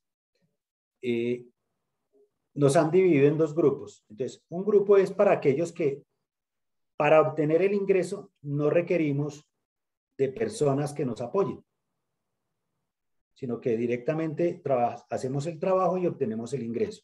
Entonces, ellos tienen el tratamiento como si fuese un asalariado. Entonces, van a la cédula como si fuese un asalariado. Pero hay otro grupo que para el desarrollo de su actividad requieren el apoyo de personas adicionales. Entonces, si tiene 2 o más empleados o personas que le hayan prestado servicios para, a su vez, prestar el servicio de donde obtiene el honorario, esas personas pueden tomar costos y gastos relativos a la prestación de sus servicios, pero no tienen derecho a la renta exenta del 25%. Entonces, su depuración es de manera diferente, es de forma independiente. Entonces, depura la renta con base en ¿qué? En lo que haya pagado de seguridad social, su dependiente económico, etcétera, etcétera, pero puede tomar costos y gastos, pero no puede tomar el 25% de renta exenta. Para que lo tengan en claro, lo tengan presente a la hora de preparar su declaración de renta. ¿Algunas consultas adicionales? Sí, mi profe, tengo aquí varias preguntitas. Permítame un momento. ¿Cómo se declaran los ingresos llamados gastos de representación? Ese es un tema harto para los profesores de la Nacional. Entonces, hay una máxima que se la acaba de decir hace un rato y es que si el ingreso que obtenemos es susceptible que me genere un incremento de mi patrimonio, es ingreso. Si no es ingreso que me genere incremento en mi patrimonio, pues no es ingreso. Entonces, eso aplicado a los gastos de representación, lo tienen que tener presente. Si lo que les dieron para gastos de representación o gastos de viaje les va a generar incremento en el patrimonio, declárelo como ingreso y tome sus costos y gastos relativos. Pero si no, pues no lo va a declarar como ingreso. Pero tampoco va a tomar costos y gastos relativos a esa actividad. Es más o menos como lo que se ha venido manejando en términos de la declaración de ese tipo de ingresos. Siguiente. Listo, mi profe. Dice, permítame un momentico. ¿Hasta cuándo se reconoce la medicina prepagada? ¿Hasta cuánto se reconoce la medicina prepagada? Son 6.475.000 pesos. Listo, mi profe. Dice, por lo que dice el profesor, uno podría tener varios créditos y compra viviendas para inversión o aplica solo para la vivienda del contribuyente, es decir, la casa propia para vivir. Digamos que la norma está hecha para incentivar la compra de vivienda, pero no hay limitación en cuanto, digamos que no hay una limitación expresa que diga que solo será para la casa de habitación. Si usted tiene una vivienda, o mejor, si usted adquirió una vivienda adicional y sobre ella está pagando crédito hipotecario, pues podrá tomarse esos intereses como deducción en su renta, porque la norma no es explícita ni es expresa en decir que solo aplica en caso de que sea vivienda. Siguiente, Marcelita. Listo, mi profe. Dame un momento. Dice, si estoy consignando en una fiducia la cuota inicial de un inmueble, ¿ese dinero cómo se declara? Repeat, por favor. Si estoy consignando en una fiducia la cuota inicial de un inmueble, ¿ese dinero cómo se declara? Ese dinero se declara como un activo, porque usted lo que tiene es una inversión. Usted tiene un derecho fiduciario y ese derecho fiduciario es un activo que tiene usted y que va creciendo poquito a poquito. En la medida que usted va abonando las cuotas, va creciendo ese derecho fiduciario, que cuando se termine y le entreguen el apartamento, lo va a volver apartamento. Listo. Vuelven a preguntar, ¿los gastos de representación de los profesores de la Universidad Nacional están grabados? No, son unas rentas exentas. Pancho, te pagan 5 minutos. Listo. ¿Qué pasa con los fondos de pensiones si un pensionado tiene ahorros en pensión voluntaria? ¿Es cierto que está exenta lo que capte como interés o rendimientos? Siempre y cuando cumpla las condiciones. Entonces hay que tener unas condiciones de permanencia. Al principio fueron 10 años, ahora último son 5 años. Si cumple la permanencia, los rendimientos financieros conservan el beneficio del capital, pero si no cumple las condiciones de permanencia, serán gravados. Listo, aquí dice otro. ¿La mitad de nuestro salario se estipula como gastos de representación? El 50%, correcto. Entonces eso es una renta exenta que cuando depure su declaración, usted la incluye como renta exenta y no es gravada. Okay. ¿Cómo se reporta y ante quién lo que menciona de reajuste fiscal si compré apartamento y lo voy a realizar mejoras? Digamos que ese es un control que debe tener cada uno de los contribuyentes. Debemos tener control. Cuando voy a declarar la renta, tomo el valor de mi activo y si le hago reajuste fiscal, entonces yo digo, vea, le reajusté el 3% del IPC del año 20 y conservo eso dentro de mi papel de trabajo de mi renta para que al año siguiente lo vuelva a hacer. De suerte que cuando usted vaya a vender el bien, tiene control sobre cuál es su costo fiscal porque le ha venido tomando el valor de adquisición más los reajustes fiscales. Entonces, digamos que eso obedece a una tarea muy juiciosa de cada uno de nosotros. Listo, mi profe, por ahora ya no hay más preguntas en el chat. Igual, pues voy a abrir los micrófonos por si alguno quiere pues hacer alguna consulta, con mucho gusto. Sí, mi profe.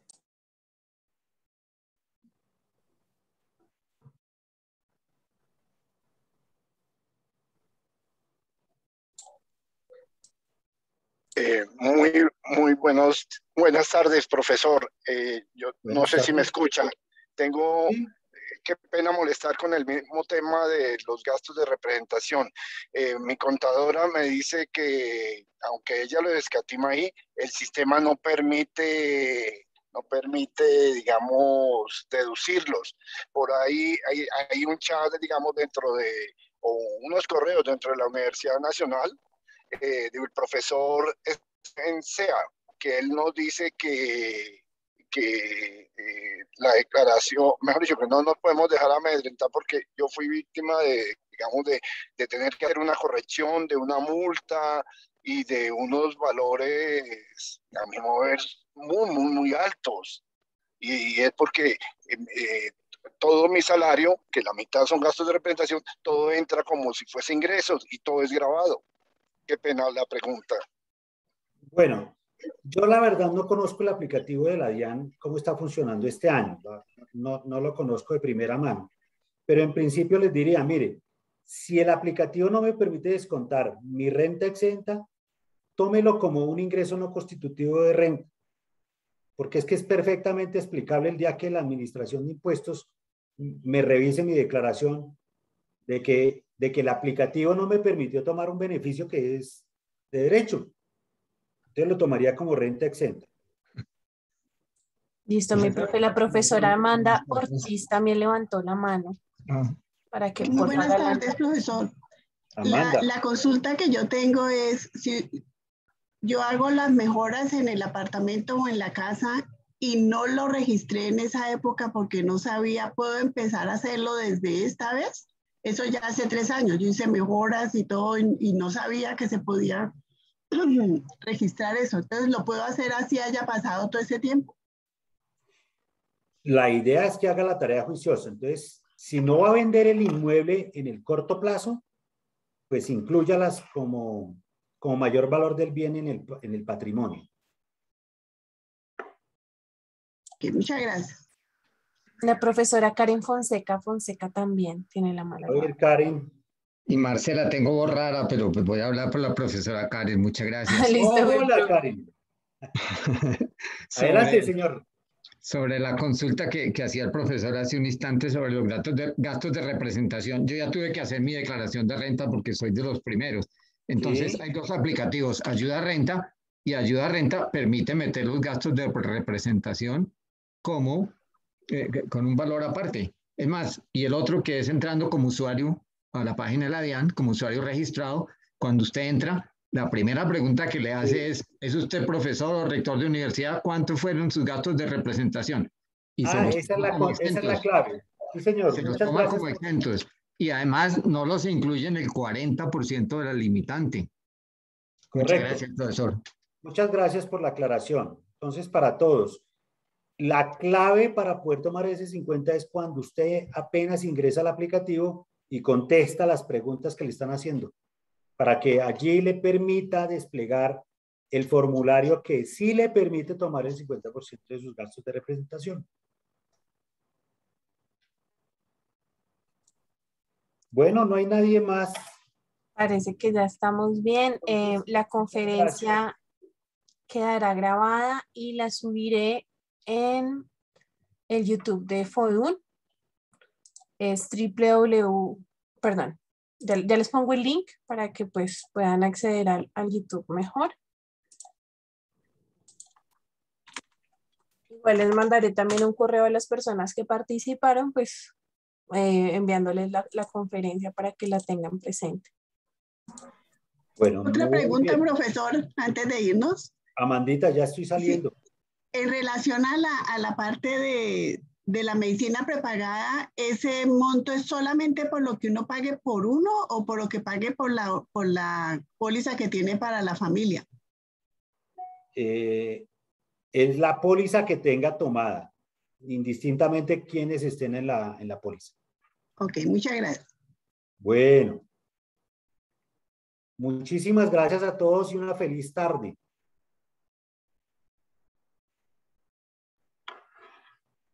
Muchas gracias a todos, una feliz tarde. Muchas gracias. Copien en el chat el link de YouTube. Gracias. Marcela, mil gracias. Feliz tarde. Muchas gracias, mi profesor Merced, también. Feliz tarde. Muy amable, profesor Álvaro. Muy buena la conferencia. Muchas gracias, señores. Profe, gusto saludarlo y muy amable por esa intervención tan valiosa. Clarita, un placer Okay. que estés ahí. Gracias. Buena tarde. Buena tarde.